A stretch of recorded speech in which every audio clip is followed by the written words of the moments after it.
நல்லா இருக்கீங்களா? சரி, விவசாயி ஒரு நிலத்தை வாங்கணும்னு வச்சுக்கோங்க. ஒரு விவசாய நிலத்தை வாங்கணும். வாங்கினா என்ன செய்வாங்க தெரியுங்களா? இன்னும் வந்துங்க ஒரு நல்ல ஒரு பலகன சேவலை எடுத்துகிட்டு போய் அந்த நிலத்துல ஒரு நைட் வந்து தங்கியிருப்பாங்க. அந்த நிலத்துல சாவலை விட்டுட்டு இவனும் அந்த நிலத்திலேயே தங்கியிருப்பான். அது இருக்கும்போது என்ன ஆகுது, அந்த சேவல் வந்து அங்கதான் நைட் தங்கியிருக்கு. தங்கி வந்து காலையில வந்து அது வந்து அந்த பசினால அந்த நிலத்தை வந்து காலிலேயே வந்து பெறாண்டுமா பறிச்சு உள்ள இருக்கிற புழுக்கள், அந்த புழுக்களை தான் வந்து சாப்பிடுமா. அந்த மண்ணை புரண்டு புரண்டு இருக்கிற புழுக்களை வந்து சாப்பிடும்போது என்ன ஆகும், காலையில வந்து நிறைய புழு சாப்பிடுச்சுன்னு வச்சுக்கோங்க. புரண்டு புரண்டு நிறைய புழுவும் கிடைக்குது.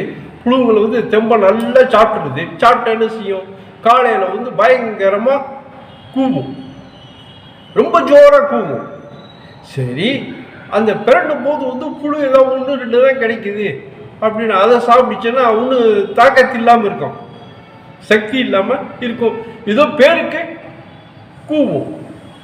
சரி, ஒன்றும் புழுவே கிடைக்கலன்னு வச்சுக்கோங்க, கூவவே கூவாது. ஆனால் அதுதான் ஒன்றும் சக்தியே இல்லையே, பாவம் பசியோட இருக்க.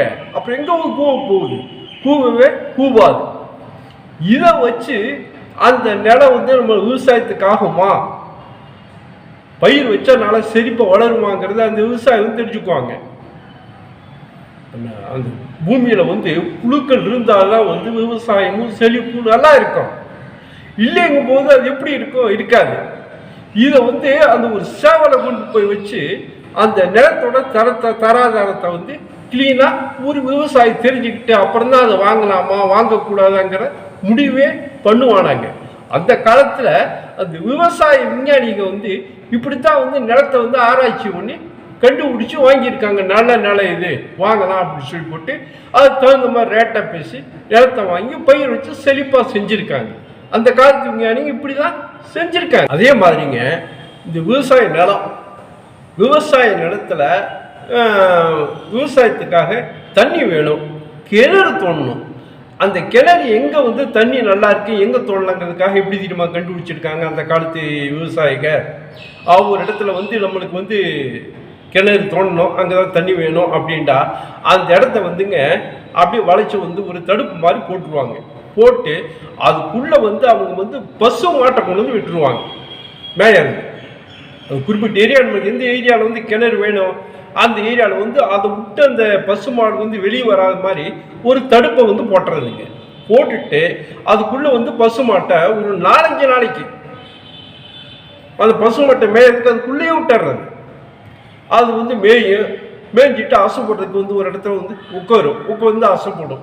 இதே மாதிரி ஒரு 4 நாளோ 5 நாளோ பார்க்கறதுங்க. அது வந்து அந்த அசை போடுறதுக்கு உட்கார்றது வந்து ஒரே இடத்துல உட்காருதான்னு பார்க்குவாங்க. ஒரே குறிப்பிட்ட இடத்துல அந்த பசுமாடு வந்து உட்காருதான்னு பார்த்தா, ஏன்னா குளிர்ச்சியான இடத்துல தான் அந்த பசுமாடு உட்காரும். ஏரியா இருந்தாலும் இருக்கிறதுலே ரொம்ப குளிர்ச்சியா எந்த இடம் இருக்கு அப்படின்னு பார்த்தா அந்த இடத்துல உட்காந்து அது அமைதியா உட்காந்து அசை போட்டுக்கிட்டு இருக்கும். அப்ப அந்த இடத்துல வந்து கண்டிப்பா தண்ணி இருக்குது. அங்கே வந்து கிணறு தோண்டினா நிச்சயமா தண்ணி கிடைக்கும், கண்டிப்பா தண்ணி கிடைக்கும்னு அந்த இடத்துல தான் வந்து கிணறு தோண்டுவாங்க. அந்த காலத்து விவசாய விஞ்ஞானிங்க வந்து இப்படிதான் வந்து தண்ணி இருக்கிற இடத்த கண்டுபிடிச்சிருக்காங்க. கரெக்டா அவங்களுக்கு தண்ணி கிடைச்சிருக்கு தேவையான அளவுக்கு. இப்போ உள்ளவங்கெல்லாம் வந்துங்க அறிவியல் வளர்ந்துருச்சு, நாங்கள் வந்து அறிவியலில் வந்து பயங்கரமாக வளர்ந்துட்டோம், அது வந்து பல சாதனைகள் செஞ்சுக்கிட்டு இருக்கோம் அப்படின்னு சொல்லி என்ன செய்கிறாங்க, மக்களை வந்து அந்த அறிவியலை வச்சே நோயாளி ஆக்கி அவங்கள மிரட்டி அவங்கள்ட்ட இருக்கிற அந்த அந்த அந்த நோயை வந்து சரி பண்ணின்னு சொல்லி காசை பூரா பறிக்கிறாங்க. இப்போ உள்ள அறிவியல் இப்படி தாங்க இருக்கு. இந்த அறிவியல் வந்து நம்மளுக்கு தேவையா? விவசாய நிலம் செழிப்பானதா, விவசாய பூமியில கிணறு வெட்டணும் அப்படின்டா எந்த இடத்துல கிணறு வெட்டினா நல்லா தண்ணி வரும் அப்படிங்கிறதெல்லாம் வந்து எப்படி நம்ம அந்த காலத்தில் வந்து நம்ம விவசாயிங்க வந்து கண்டுபிடிச்சாங்க. இந்த மாதிரி பல விஷயங்களை நம்ம பாட்டன் கூட்டன்லாம் கண்டுபிடிச்சி தான் செஞ்சுருக்காங்க. அதெல்லாம் வந்து நம்ம வந்து தெரிஞ்சுக்கணுங்க. தெரிஞ்சு பின்பற்றி நம்ம வந்து வாழ்க்கையில் வந்து நல்ல விதமாக வரணும்.